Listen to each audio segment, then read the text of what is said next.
Hi guys, and welcome back to my channel. So today we're going to dye this dark brown hair to a beautiful fall burgundy color.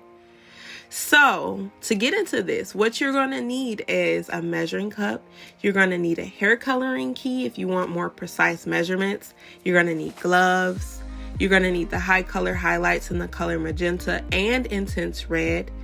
And then they recommend for you to use Orier cream developer. And I use 30 volume developer with this. You're gonna need a couple of bows, applicator brush, and Vaseline.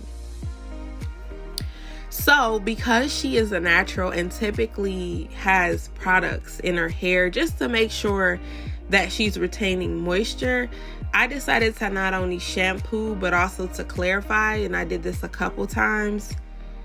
I use essentially clarifying shampoo. And I shampooed her hair a couple times. I did not condition at this time. I wanted to make sure that nothing deterred the color from essentially taking well to her hair. So I had to make sure her hair was completely clean and, there's just nothing additional on there that's going to prevent that from happening. And then once I shampooed and clarified her hair, I went through and blow dried it to just make it smooth for easy application. So once I knew her hair was completely dry, I went back through and I cleaned up each part, which you'll notice even for a more precise application. And you're going to see I'm applying Vaseline around the perimeter. The benefit of doing this is to just make sure that any color that falls, it does not stain her skin. And as you will see, I chose to divide the hair into 4 equal sections. Again, just to make sure that every strand is evenly coated and no hair color is wasted. So we're going to start off with the first section, and you're going to notice I take a small parting. I part a little bit of hair. I'm working my way a little bit away from the scalp when I'm applying the color. The reason being is I'm trying to prevent her from getting hot roots. Now hot roots essentially occurs when you put color too close to the scalp and the heat from your head processes the color and it creates a different color from the desired color that you want. So to avoid this, at minimum, I would recommend making sure you are about a ½ inch to an inch away from the scalp. And I've even, and I just wanted to show you what the color looked like right quick with it being mixed. That's what it looks like. But essentially, I leave a little bit of space away from the roots and the ends, and then I'll pull it through a little bit later. But I want to show you guys how I apply it. And essentially, I'm very careful. I'm working my way through. I'm making sure the front and the back, because you want it to come out looking good. You don't want any blotches or pieces missing or anything like that. You want everything evenly coated. So I'm working the front, the back, all over.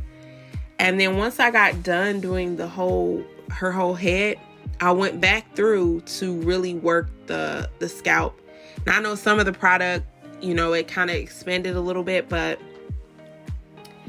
essentially the roots are not done. So you want to make sure, you got to take your time with it because you want to make sure it turns out good. So I'm just going back through, I'm parting, I'm working the roots, I'm massaging it a little bit into the hair, and essentially I'm saying massaging it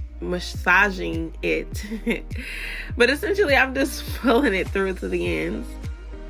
That's all that basically is me pulling the color all the way to the ends and working it in and making sure I'm not missing any parts.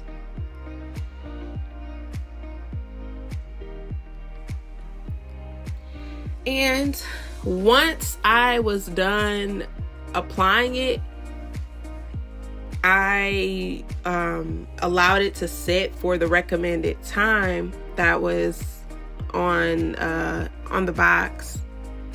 Now, I will say this. They did recommend a certain amount to use. I noticed personally, I found myself running out of product. So I had to, in the middle of trying to finish her hair, I had to run back to the beauty supply, grab color, and then come back. So essentially, by the time it was all said and done, I would say I used 2 boxes of magenta and 1 box of intense red.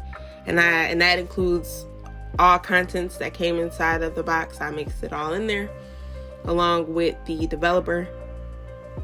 And to me, that is, I just wanted to be transparent with what I used. And this is how it looks. I'm going through and drying it and just kind of making sure essentially that it's completely dried before I go through and trim it. Now, she is coming in for her routine trim.